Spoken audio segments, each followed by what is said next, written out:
La concepción de la naturaleza como una despensa de la que podemos ir extrayendo recurso tras recurso olvida que el medio natural se sostiene sobre dos ideas.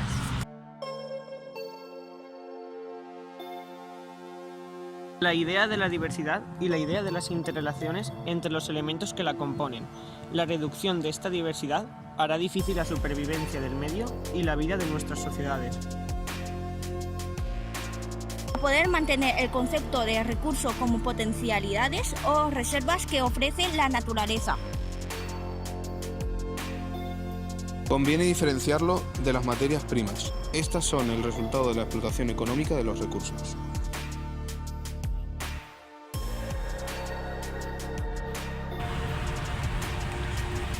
Las que se obtienen a partir de recursos naturales y las que necesitan la intervención del hombre en la naturaleza para ser producidas.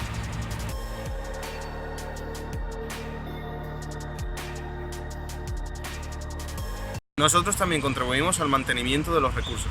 I am natural.